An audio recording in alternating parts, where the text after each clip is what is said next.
নমস্কাৰ আপোনালোক সকলোকে মোৰ ইউটিউব চেনেল ডিপি ইনফো ইনগেটৰ এই গুৰুত্বপূৰ্ণ ভিডিঅ'টোলৈ স্বাগতম জনাইছোঁ।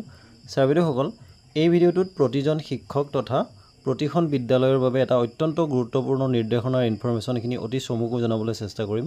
আশা কৰিছোঁ আপোনালোকে ভিডিঅ'টো শেষলৈকে চাই ইনফৰমেশ্যনখিনি ভালদৰে জানি ল'ব, লগতে ভিডিঅ'টো প্ৰতিগৰাকী শিক্ষক বন্ধু বান্ধৱীৰ লগত শ্বেয়াৰ কৰিব বুলি আশা ৰাখিছোঁ।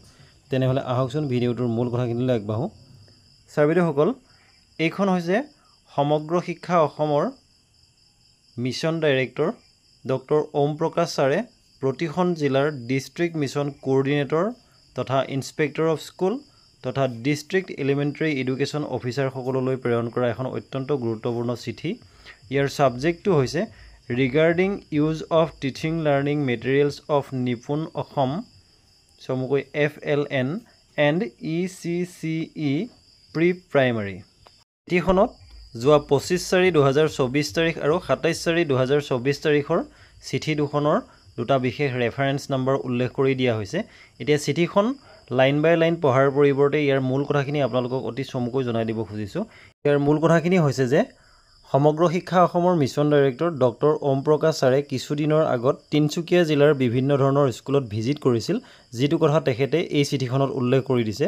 আৰু শেহতীয়াকৈ যি তিনিচুকীয়া জিলাত ভিজিট কৰিছিল, সেই ভিজিট কৰোঁতে তেখেতে দেখা পাইছিল যে বিভিন্ন ধৰণৰ স্কুলসমূহে তথা শিক্ষকসকলে TLMসমূহ অৰ্থাৎ FLNৰ লগত জড়িত যিসমূহ TLM, সেই TLMসমূহ ব্যৱহাৰ কৰা নাই। অৰ্থাৎ TLMসমূহ ব্যৱহাৰ নকৰাৰ কথাটো সমগ্ৰ শিক্ষা অসমৰ যি ডাইৰেক্টৰ ডক্টৰ ওম প্ৰকাশ ছাৰৰ দৃষ্টিগোচৰ হৈছে।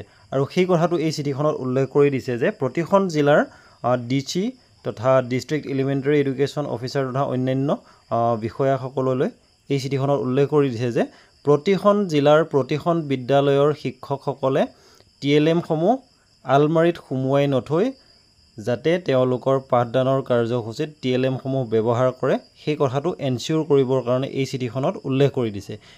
এইটো কথাও উল্লেখ কৰি দিছে যে প্ৰতিখন বিদ্যালয়ৰ আলমাৰীৰ ভিতৰতেই যাতে TLMসমূহ পৰি নাথাকে, সেই আলমাৰীৰ পৰা যাতে TLMসমূহ ওলাই আহে, সেই কথাটো এনচিয়ৰ কৰিবৰ কাৰণে কোৱা হৈছে।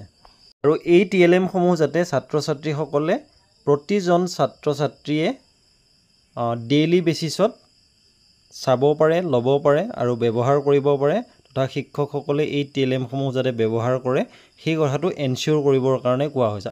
আৰু এই TLMসমূহ প্ৰতিখন জিলাৰ প্ৰতিখন বিদ্যালয়ে ব্যৱহাৰ কৰাৰ কথাটো এনচিয়ৰ কৰাৰ সন্দৰ্ভত সমগ্ৰ শিক্ষা অসমৰ মিছন ডাইৰেক্টৰে এটা বিশেষ সিদ্ধান্ত গ্ৰহণ কৰিছে।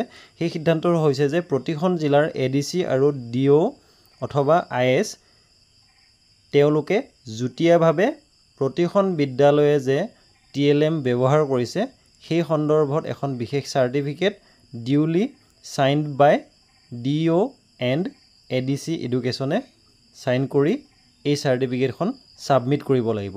আৰু ইয়াকো এডভাইচ দিয়া হৈছে যে প্ৰতিগৰাকী DO বা ADCয়ে প্ৰতিখন বিদ্যালয়ৰ হেডমাষ্টাৰ অথবা BO অথবা CRCCৰ তৰফৰ পৰাও এই TLMসমূহ তেওঁলোকৰ অধীনৰ বিদ্যালয়সমূহত ব্যৱহাৰ কৰা হৈছে নে নাই, সেই কথাটো এনচিয়ৰ কৰি চাৰ্টিফিকেট কালেক্ট কৰাৰ ব্যৱস্থা কৰিব পাৰে বুলি ইয়াত কোৱা হৈছে। গতিকে ছাৰ বাইদেউসকল, এইটো এটা অত্যন্ত গুৰুত্বপূৰ্ণ কথা যে শেহতীয়াভাৱে সমগ্ৰ শিক্ষা অসমৰ মিছন ডাইৰেক্টৰ ওম প্ৰকাশ ছাৰে তিনিচুকীয়া জিলাত যিটো কথা ইতিমধ্যে গম পাই আহিছে, তেখেতে নিজে পাই আহিছে, সেইকাৰণে প্ৰতিখন জিলালৈ এইটো নিৰ্দেশনা প্ৰদান কৰিছে যে FLNৰ লগত জড়িত TLMসমূহ প্ৰতিখন বিদ্যালয়ে আলমাৰীৰ ভিতৰত সুমুৱাই নথৈ আলমাৰীৰ পৰা বাহিৰ উলিয়াই যাতে পাঠদানৰ কাৰ্যসূচীত ছাত্ৰ ছাত্ৰীসকল আৰু শিক্ষকসকলে ব্যৱহাৰ কৰিব পাৰে, সেই কথাটো এনচিয়ৰ কৰিবৰ কাৰণে কোৱা হৈছে।